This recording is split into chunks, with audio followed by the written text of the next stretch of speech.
जय श्री कृष्णा। राधे राधे मेरे सभी प्यारे भक्तगणों। आज हम सुनेंगे बृहस्पतिवार की व्रत कथा। बृहस्पतिवार का व्रत करने और व्रत कथा सुनने से सारी मनोकामनाएं पूर्ण होती है। इस व्रत से धन संपत्ति की प्राप्ति होती है। जिसे संतान नहीं है उन्हें संतान की प्राप्ति होती है। परिवार में सुख शांति बढ़ती है। बिना कथा सुने व्रत संपूर्ण नहीं माना जाता। इसलिए अगर आप व्रत करते हो तो कथा भी अवश्य ही सुननी चाहिए। अगर आपसे व्रत नहीं रखा जाता तो भी आप गुरुवार व्रत की कथा अवश्य ही सुने, जिससे आपको पूर्ण फल की प्राप्ति मिलेगी।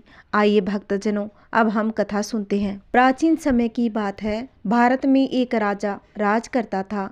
वह बड़ा प्रतापी और दानी था। वह नित्य प्रति मंदिर में भगवान के दर्शन करने जाता। वह ब्राह्मण और गुरु की सेवा भी किया करता था। उसके द्वार पर कोई भी याचक निराश होकर नहीं लौटता था।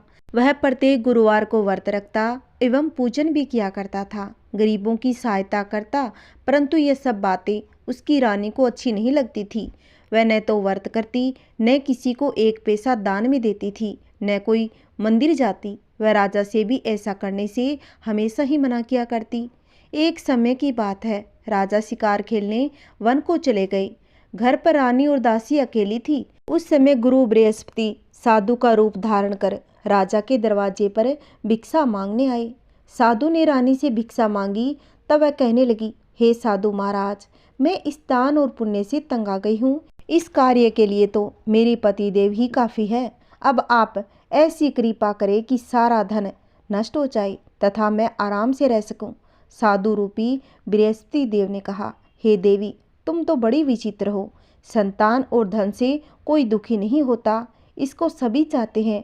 पापी भी पुत्र और धन की इच्छा करता है। अगर तुम्हारे पास धन अधिक है तो भूखे मनुष्यों को भोजन कराओ, प्याऊ लगवा दो, ब्राह्मणों को दान दे दो, धर्मशालाएं बनवा दो, कुआं, तालाब, बावड़ी, बाग, बगीचे आदि का निर्माण करवा दो तथा निर्धनों की कुंवारी कन्याओं का विवाह करवा दो, साथ ही यज्ञ आदि करवाओ।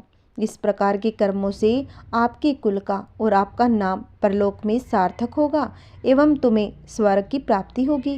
परंतु रानी साधु की इन बातों से खुश नहीं हुई। उसने कहा, हे साधु महाराज, मुझे ऐसे धन की आवश्यकता नहीं जिसको मैं अन्य लोगों को दान करती फिरूं तथा जिसको रखने और संभालने में ही मेरा सारा समय नष्ट हो जाए। साधु ने कहा कि हे देवी, यदि तुम्हारी ऐसी इच्छा है तो मैं जैसा तुम्हें बताता हूँ तो वैसा ही करना।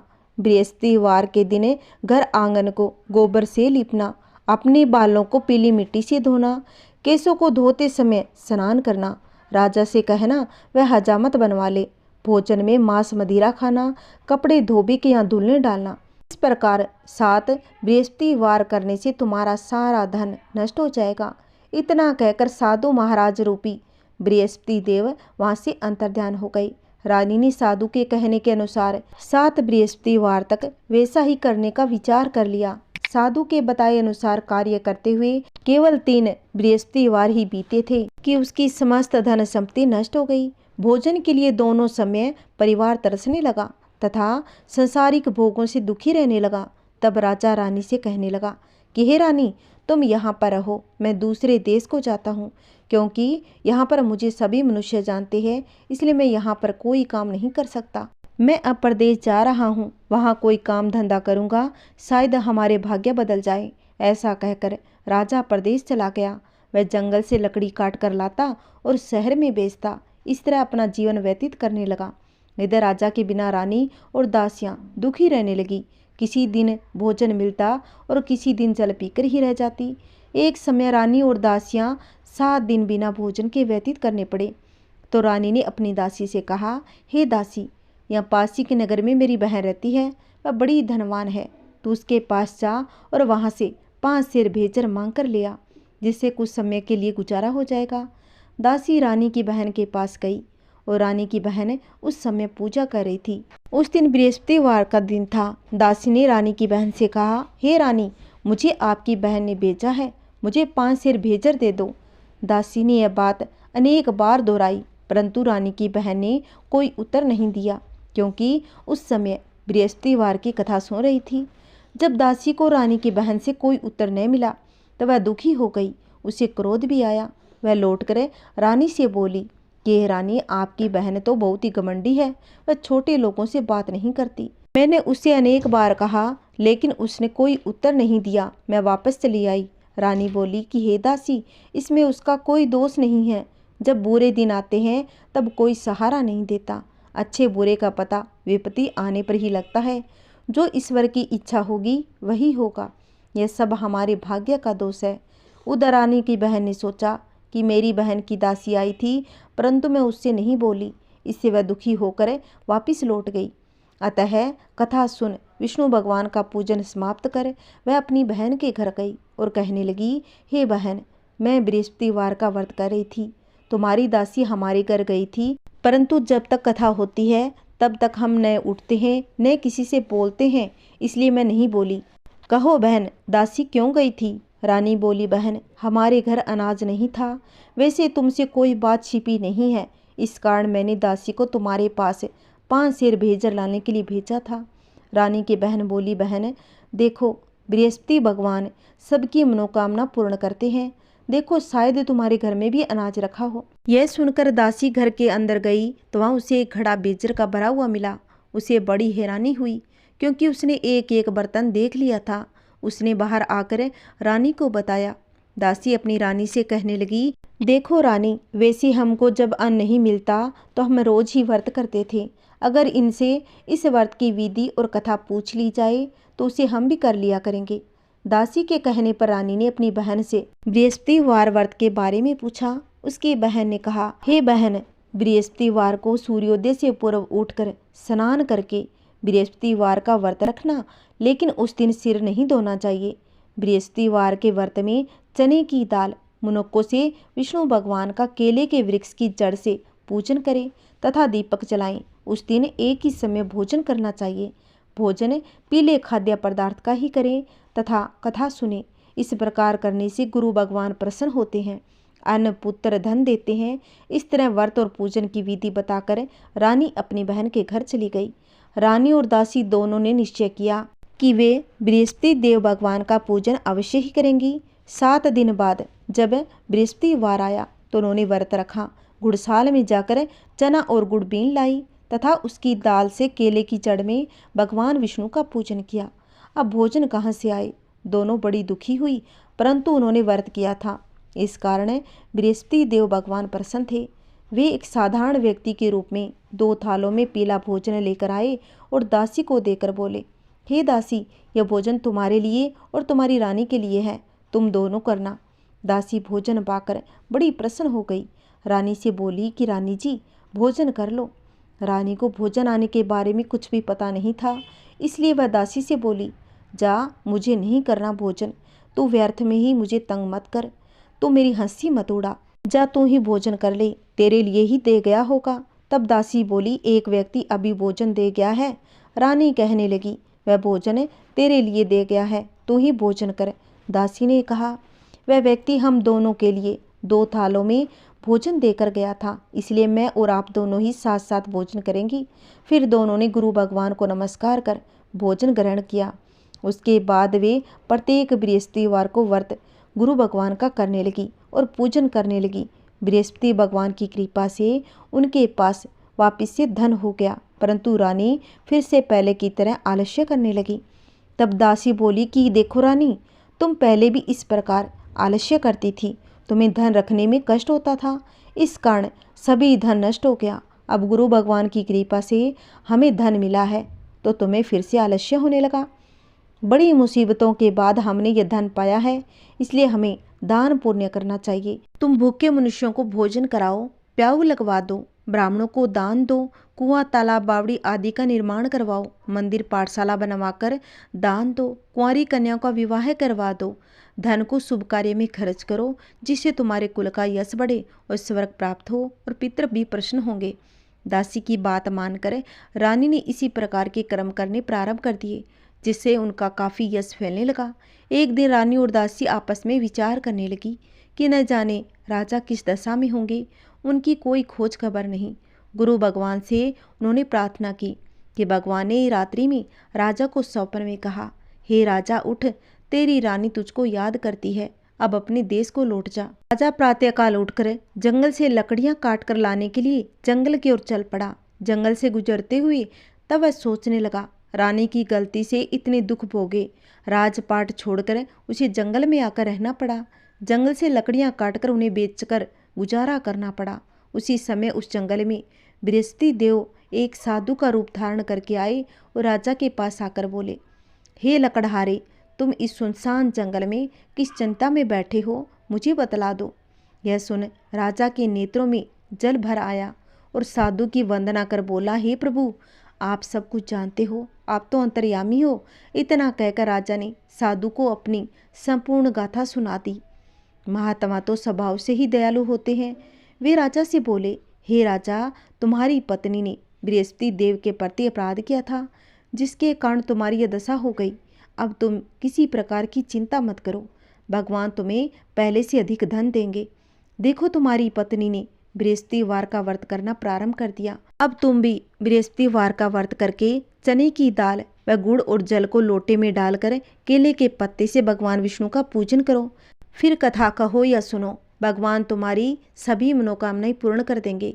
साधु को प्रसन्न देखकर राजा बोला, हे प्रभु, मुझे लकड़ी बेचकर इतना पैसा नहीं मिलता जिसे भोजन करने के बाद मैं कुछ बचा सकूं। मैंने रात्रि में अपनी पत्नी को व्याकुल देखा और मेरे पास कोई साधन नहीं जिससे समाचार जान सकूं। फिर मैं बृहस्पतिवार की कौन सी कहानी कहूं या सुनो, मुझको तो कुछ भी मालूम नहीं। साधु ने कहा, हे राजा, तुम किसी बात की चिंता मत करो। बृहस्पतिवार के दिन तुम रोजाना की तरह लकड़ियाँ लेकर शहर में जाओ। तुम्हें रोज से दुगना धन प्राप्त होगा, जिसे तुम भली भांति भोजन कर लोगे तथा बृहस्पति देव की पूजा का सामान भी ले आओगे। फिर साधु ने कहा कि मैं तुम्हें बृहस्पति देव की कथा सुनाता हूँ। वो इस प्रकार है। प्राचीन काल में एक बहुत ही निर्धन ब्राह्मण था। उसकी कोई संतान नहीं थी। वह नित्य पूजा पाठ करता, परंतु उसकी स्त्री बहुत ही मलिनता के साथ रहती थी। वह ना तो कोई स्नान करती, न किसी देवता का पूजन करती। प्रातःकाल उठते ही सबसे पहले भोजन करती, बाद में कोई अन्य कार्य करती। ब्राह्मण देवता इस बात से बहुत ही दुखी रहते थे। पत्नी को बहुत समझाते, किंतु उसका कोई परिणाम न निकलता। भगवान की अनुकंपा से एक समय उस ब्राह्मण की पत्नी गर्भवती हो गई। 10वें महीने एक सुंदर कन्या को जन्म दिया। निर्धन ब्राह्मण कन्या के जन्म से बहुत ही दुखी हुआ। धीरे धीरे ब्राह्मण की कन्या बड़ी होने लगी। बचपन से ही उस कन्या की रुचि भगवान विष्णु की पूजा में लगी थी। वह प्रातः उठते ही स्नान आदि करके भगवान विष्णु की पूजा करने के बाद मंदिर जाती। बृहस्पतिवार को व्रत करके विधिवत पूजा पाठ करती। पूजा पाठ के बाद वह पढ़ने के लिए पाठशाला में जाती थी। घर से चलते हुए वह एक मुट्ठी भर जौ साथ में लेकर जाती और पाठशाला के रास्ते में थोड़े थोड़े जौ गिराती जाती। जब वह पाठशाला से घर लौटती तो वो जौ के दाने सोने में बदले हुए मिलते। लड़की सभी सोने के दाने बीन कर ले आती। एक दिन जब वह सोने के दानों को साफ कर रही थी तो उसकी माँ ने कहा, बेटी, सोने के दाने साफ करने के लिए सोने का सूप भी होना चाहिए। अगले दिन बृहस्पतिवार था। उसने भगवान बृहस्पति देव की पूजा करते हुए प्रार्थना की, हे भगवान, यदि मैंने आपका व्रत विधिवत किया हो, सच्चे मन से किया हो, तो मुझे सोने का सूप दो, जिससे मैं सोने के दानों को सोने के सूप में फटकार सकूं। गुरुदेव भगवान ने उसकी मनोकामना पूरी करने का वचन दिया। वचन के अनुसार पाठशाला से लौटते समय उसे रास्ते में सोने का सूप पड़ा हुआ मिला। घर लौटकर सोने का सूप अपनी माँ को दिखाकर वह बेटी सोने के दाने को साफ करने लगी। उसी समय नगर का राजकुमार उसके घर के पास से जा रहा था। उस सुंदर लड़की को सोने के सूप में जौ साफ करते देख राजकुमार उस पर मोहित हो गया और महल में लौटकर राजकुमार ने राजा से उस लड़के के विवाह की इच्छा प्रकट की। तो राजा ने ब्राह्मण को महल में बुलाकर राजकुमार से उसकी लड़की से विवाह की बात कही। तब वह ब्राह्मण अपनी बेटी का विवाह राजकुमार के साथ करने के लिए तैयार हो गया। धूमधाम से उस लड़की का विवाह राजकुमार से हो गया। दुल्हन बनकर ब्राह्मण की लड़की महल में चली गई। लड़की के चले जाने से ब्राह्मण फिर से निर्धन हो गया। उसे कई कई दिन भोजन भी नहीं मिलता था। वह बहुत ही दुखी होकर ब्राह्मण एक दिन अपनी लड़की के पास गया। अपने पिता से निर्धनता का समाचार पाकर उसे बहुत सा धन देकर पिता को विदा किया। उस धन से ब्राह्मण कुछ दिन तो आराम से गुजरे, लेकिन जल्दी ही फिर भूख मरने की हालत हो गई। ब्राह्मण फिर अपनी लड़की से धन लेने के लिए महल में चला गया। लड़की ने पिता की बुरी हालत देखकर कहा, पिताजी, आखिर आप कब तक मुझसे धन लेकर जीवन यापन करोगे? आप कोई ऐसा उपाय क्यों नहीं कर लेते जिससे आपका घर धन संपत्ति से भर जाए? ब्राह्मण ने कहा, मैंने तेरी माँ को बहुत समझा लिया, पर उसकी समझ में कुछ नहीं आता। वह समय पे ना नहाती है, ना कुछ नहाकर काम करती है, ना चूल्हा चौका करती है। उसकी वजह से निर्धनता कभी दूर नहीं होगी। तब कुछ सोचकर लड़की ने पिता से कहा, पिताजी, आप कुछ दिनों के लिए माँ को मेरे पास छोड़ जाओ। तब कुछ सोचकर ब्राह्मण अपनी पत्नी को लड़की के पास महल में छोड़ आया। लड़की ने अपनी माँ से कहा, माँ, तुम कल प्रातः उठकर स्नान आदि करके भगवान बृहस्पति देव की पूजा अवश्य करना। पूजा करने से तुम्हारी निर्धनता अवश्य ही दूर हो जाएगी। लेकिन उसकी माँ ने उसकी बात पर कोई ध्यान नहीं दिया। उसकी माँ सुबह उठते ही अपने नातियों की जूठन खाने लगी। तब क्रोधित होकर लड़की ने अपनी माँ को एक कमरे में बंद कर दिया।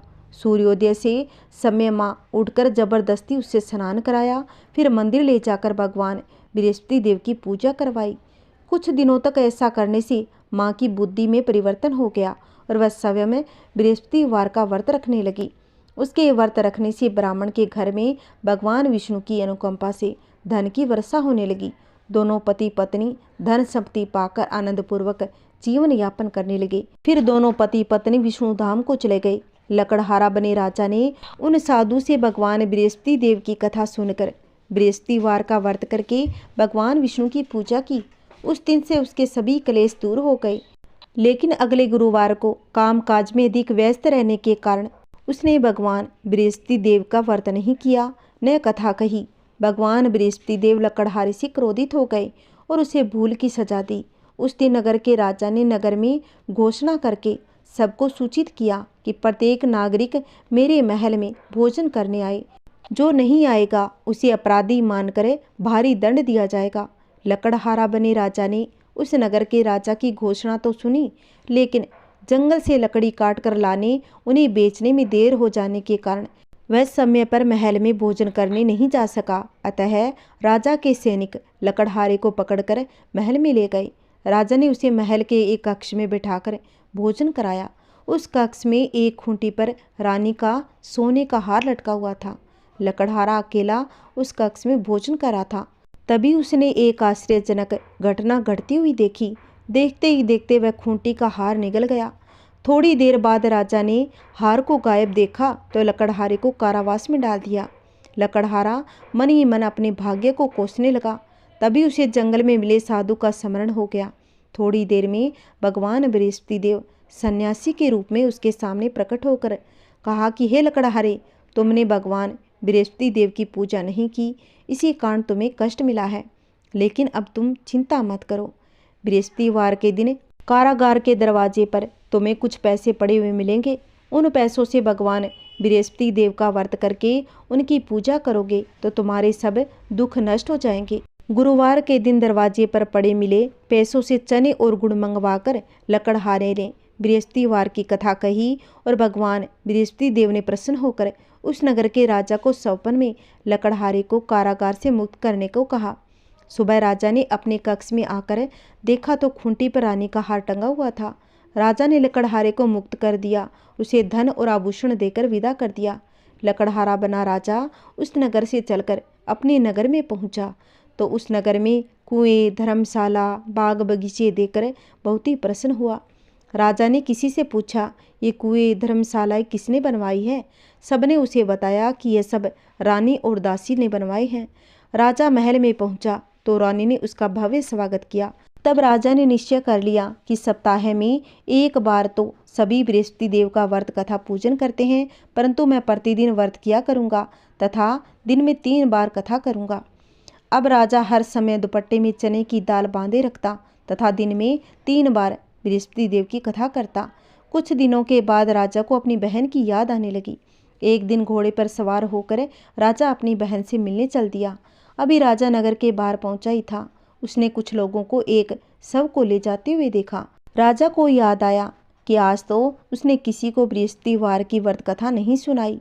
राजा ने उन लोगों को रोककर कहा कि भाइयों, आप शव को ले जाने से पहले मुझसे बृहस्पतिवार की कथा सुन ले। लोगों ने राजा पर क्रोधित होते हुए कहा, तुम पागल तो नहीं हो, लेकिन कुछ बूढ़े लोग बड़े ही ज्ञानी होते हैं। में एक बड़ा ही ज्ञानी था। वो बोला, अरे भाई, साथ में चलते चलते तुम अपनी कथा भी सुना दो। राजा ने चलते हुए आधी कथा ही सुनाई थी। सब हिलने लगा। राजा की पूरी कथा सुनाते ही सबसे उठकर बैठ गया। लोगों ने हैरानी के दांतों तले उंगली दबाई और अगले बृहस्पतिवार के भगवान बृहस्पति देव का व्रत करने व कथा सुनने का निश्चय कर लिया। अब घोड़े पर सवार होकर राजा चलता हुआ एक किसान के पास पहुंचा। किसान अपने खेत में हल चला रहा था। राजा ने कहा, अरे भाई, मुझसे बृहस्पतिवार की कथा सुन लो। किसान झुंझलाकर बोला, अरे भाई, देख नहीं रहा, जितनी देर तक तुम्हारी कथा सुनूंगा उतनी देर में तो पूरे खेत में हल चला लूंगा। राजा निराश होकर चलने लगा। तभी किसान का बैल लड़खड़ाकर जमीन पर जा गिरा। किसान के पेट में जोरों का दर्द होने लगा। उस किसान की पत्नी जब खाना लेकर आई तो उसने किसान से इसके बारे में पूछा। किसान ने घुड़सवार की पूरी कहानी अपनी पत्नी को सुना दी। किसान की पत्नी दौड़ती हुई राजा के पास जाकर पहुंचकर हाथ जोड़कर बोली, भैया, मैं तुम्हारी कथा सुनने को तैयार हूँ। राजा ने उसके साथ खेत पर पहुंचकर बृहस्पतिवार की कथा सुनाई। तभी बैल उठकर खड़ा हो गया। किसान का पेट भी तुरंत ठीक हो गया। राजा अपनी बहन के घर पहुंचा। राजा की बहन अपने भाई को देखकर बहुत ही प्रसन्न हो गई और अपने भाई की बहुत ही आवभगत की। अगले दिन सुबह उठकर राजा ने देखा घर के सभी लोग भोजन कर रहे थे। किसी भूखे को बृहस्पतिवार की कथा सुनाए बिना राजा भोजन नहीं करता था। राजा ने अपनी बहन से कहा कि बहन, क्या घर में कोई ऐसा व्यक्ति है जिसने अभी तक भोजन न किया हो? उसकी बहन बोली, भैया, हमारे घर में तो क्या, आपको पूरे नगर में कोई ऐसा व्यक्ति नहीं मिलेगा जिसने सुबह सुबह भोजन न किया हो। तब राजा ने बहन के घर से निकलकर तुरंत नगर में बिना भोजन किए व्यक्ति की तलाश में लग गया। एक गडरिये के घर में उसका बेटा बीमार होने के कारण भूखा रह गया था।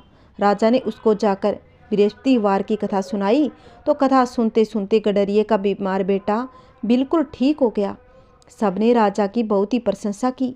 एक दिन राजा ने अपनी बहन से कहा कि बहन, हम घर को जाना चाहते हैं, तुम भी हमारे साथ चलो, कुछ दिन वहाँ रहकर वापस आ जाना। राजा की बहन ने अपनी सास से पूछा तो सास ने ताने मारते हुए कहा, बहू, मायके तो जाना, पर तू अकेली जाना, मेरे पोतों को नहीं ले जाना। तुम्हारे भाई की कोई संतान नहीं है, लेकिन तुम्हारी भाभी मेरे पोतों पर कोई जादू टोना ना कर दे। दूसरे कक्ष में बहन की सास की बातें सुनकर राजा बहुत ही दुखी हो गया और मन से अकेला ही अपने नगर को लौट आया। रानी ने राजा से कहा, आप तो अपनी बहन को साथ लेकर आने वाले थे, क्या हुआ, आपकी बहन साथ नहीं आई? तब राजा ने दुखी होते हुए कहा कि रानी, हम निसंतान हैं, इसलिए कोई हमारे घर आना पसंद नहीं करता।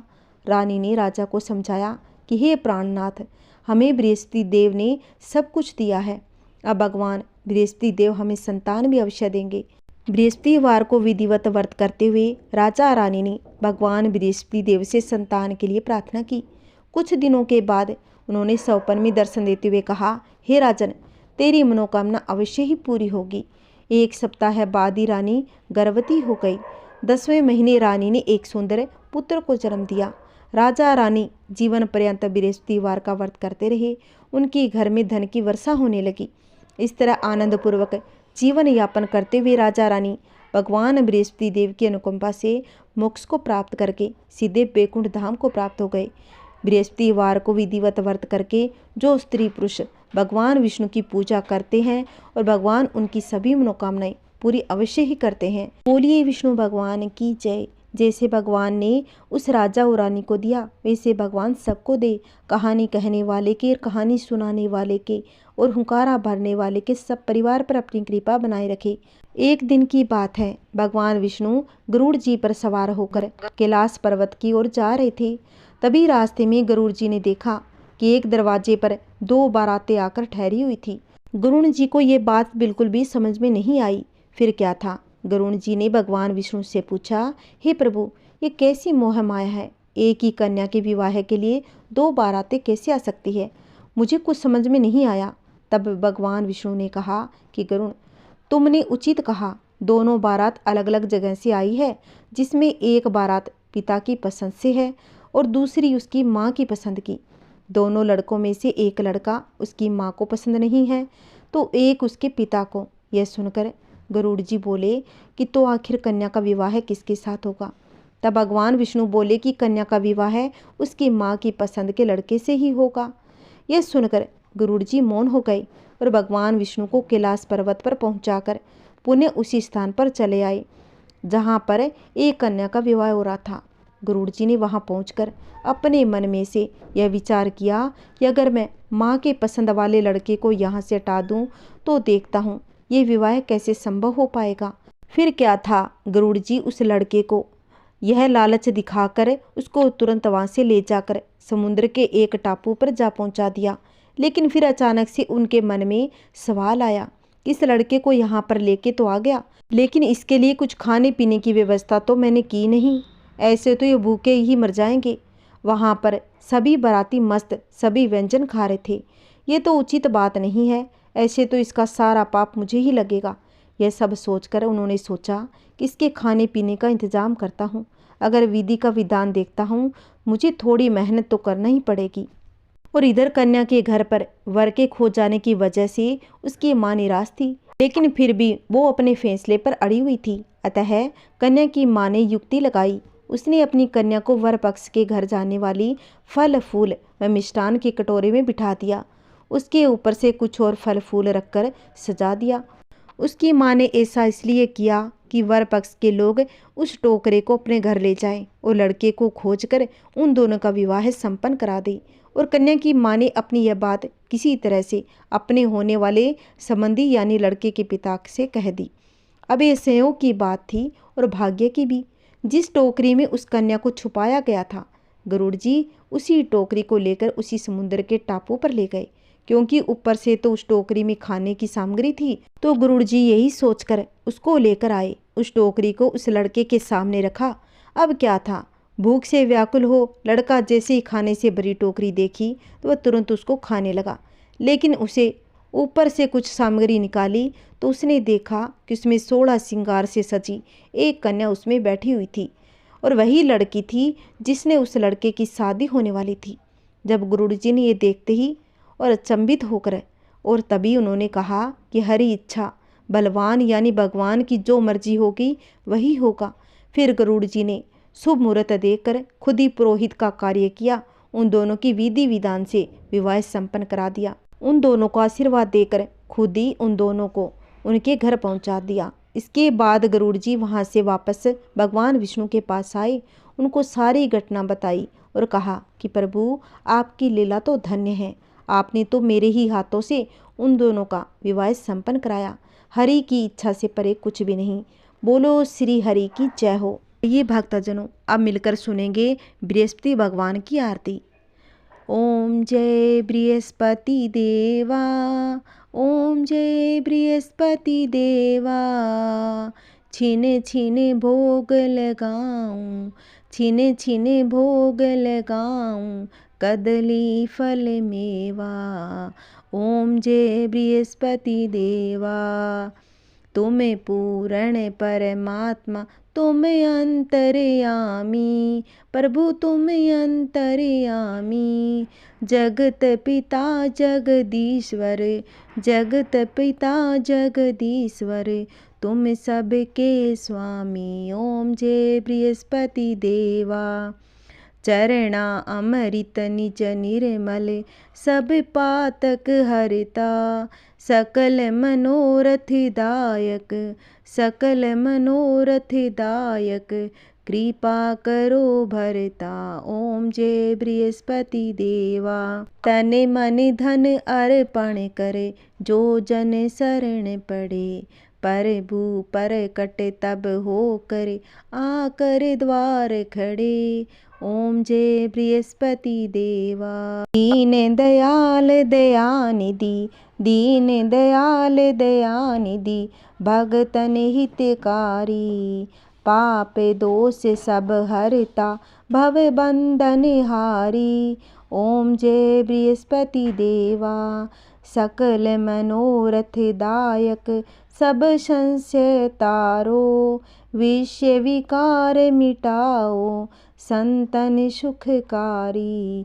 ओम जय बृहस्पति देवा। जो कोई आरती तेरी, जो कोई आरती तेरी प्रेम सहित गावे, जेठानंद आनंद करे सो निश्चय पावे। ओम जय बृहस्पति देवा। ओम जय बृहस्पति देवा। ओम जय बृहस्पति देवा। छिन छिन भोग लगाऊं, छिन छिन भोग लगाऊं, कदली फल मेवा। ओम जय बृहस्पति देवा। बोलिए बृहस्पति देव भगवान की जय हो। बोलिए शिव पार्वती की जय हो। अगर आपको मेरी कथा अच्छी लगी होगी तो प्लीज़ मेरी वीडियो को ज़्यादा से ज़्यादा अपने दोस्तों में, परिवारजनों में शेयर करें। अगर आपने अभी तक मेरे चैनल को सब्सक्राइब नहीं किया है तो प्लीज़ मेरे चैनल को सब्सक्राइब कर लो, जिससे आने वाली वीडियो की नोटिफिकेशन आपको मिलती रहेगी। अगर आपको मेरी वीडियो अच्छी लगती है तो प्लीज़ लाइक भी मार दिया करो। कमेंट में जय श्री कृष्णा राधे राधे अवश्य लिखना। जय श्री कृष्णा राधे राधे।